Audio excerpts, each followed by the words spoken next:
السلام علیکم دوستو خاوند کی ذمہ ہے کہ بیوی کے اخراجات پورے کرے۔ بیوی کا نان نفقہ خاوند نے ہر صورت پورا کرنا ہے۔ کتنا دینا ہے بیوی کو، اس کی اپنی حیثیت کے مطابق دینا ہے یا بیوی کی حیثیت کے مطابق دینا ہے۔ اگر خاوند مالدار ہے، اس کے باوجود بیوی کو اگر وہ اس کا نان نفقہ نہیں دے رہا، اس کے اخراجات پورے نہیں کر رہا، تو اس صورت میں بیوی کو کیا بیوی چوری کر سکتی ہے؟ نہیں کر سکتی۔ اس سلسلے میں بخاری مسلم کی ایک حدیث ہے جو میں آپ کے ساتھ شیئر کرتا ہوں۔ حضرت عائشہ رضی اللہ تعالیٰ عنہ فرماتی ہیں کہ حضرت امیر معاویہ رضی اللہ تعالیٰ عنہ کی والدہ حضرت ہندہ حضور پاک صلی اللہ علیہ وسلم کے پاس حاضر ہوئی اور عرض کہ یا رسول اللہ صلی اللہ علیہ وسلم، میرا شوہر ابو سفیان جو ہے وہ بخیل ہے اور کنجوس ہے، وہ مجھے میرے گزارے کے موافق جو ہے وہ مال نہیں دیتا، لہذا میں اکثر ایسا کرتی ہوں کہ چپکے سے اس کے مال سے دیانتداری کے ساتھ اپنے گزارے کے موافق لے لیتی ہوں۔ آیا یہ فعل جائز ہے کہ نہیں ہے؟ آپ صلی اللہ علیہ وسلم نے فرمایا، دیانتداری کے ساتھ اتنا نکال لینا جتنا جس سے تمہارے اخراجات پورے ہو جائیں، تیرے بچوں کو کافی ہو، جو تجھے کافی ہو، یہ جائز ہے۔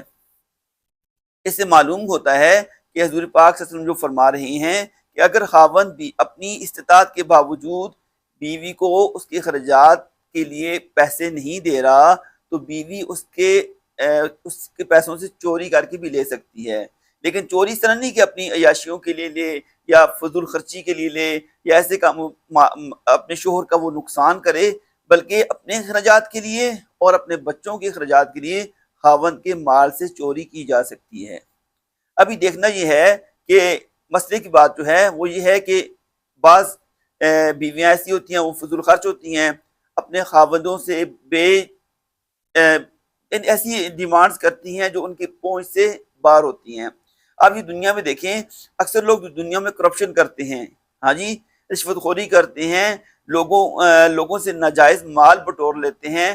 اس کی وجہ کیا ہوتی ہے؟ وہ کہتے ہیں جی ہم نے اپنی بیوی بچوں کی خواہشات پوری کرنی ہیں۔ ہماری زبان پہ کہتے ہیں کھاوے ٹبر تسودے قبر، ہاں جی۔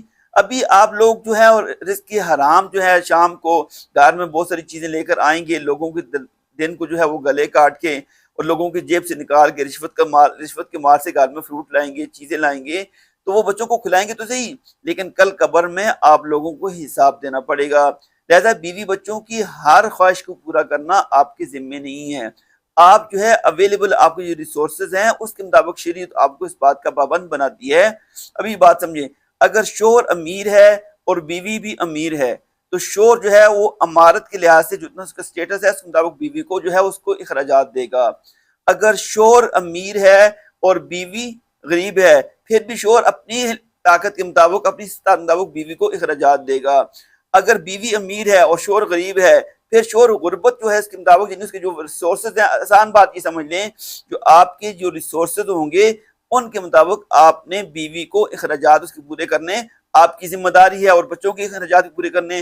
اس سلسلے میں بیوی بچوں کو بھی چاہیے کہ ایسی ڈیمانڈز کریں جو ان کے والد اور ان کے شوہر جو ہیں اپنی لمیٹڈ آمدنی میں پورے کر سکتے ہوں۔ حضرت عمر بن عبدالعزیز، تو جن کو حضرت عمر ثانی بھی کہا جاتا ہے، ایک دفعہ گھر میں آئے تو ان کے بچیاں جو تھی وہ اپنے منہ کے سامنے ہاتھ رکھ رہی تھی۔ بیوی سے پوچھا کیا وجہ ہے کہ آج بچیاں سلام کرتے ہوئے اپنے منہ کے آگے ہاتھ رکھ رہی ہیں؟ 64 لاکھ مربع میل کے حکمران تھے وہ، تو ان کی اہلیہ نے کہا کہ امیر المومنین، آج گھر میں کھانے کے لیے کچھ بھی نہیں تھا، تو یہ ہوا یہ کہ یہ بچیوں نے پیاز کے ساتھ روٹی کھائی ہے، تو پیاز کی جو اسمیل ہے وہ آپ کو اچھی نہیں لگتی ہے، اس وجہ سے وہ آپ منہ کے آگے ہاتھ رکھ رہی ہیں۔ تو وہ رونے لگے، انہوں نے کہا کہ میں ان کو عیاشی بھی کروا سکتا تھا، لیکن ان کے لیے میں اپنی قبر خراب نہیں کر سکتا۔ لہذا شوہروں کو چاہیے کہ اپنی اویلیبل ریسورسز میں اپنی بیوی بچوں کے تمام اخراجات پورے کریں، اور ان کی تعلیم و تربیت ہر لحاظ سے ان کی تمام ضروریات کو پورا کرنا ان کے ذمے ہے۔ اور بیوی بچوں کو بھی چاہیے کہ وہ ایسی ڈیمانڈز قطعاً نہ کریں جس سے جو ایک شوہر ہے، ایک والد ہے، وہ جو ہے حرام کمائی پہ لگ جائے۔ اللہ پاک ہمیں رزق حلال کمانے کی توفیق عطا فرمائے۔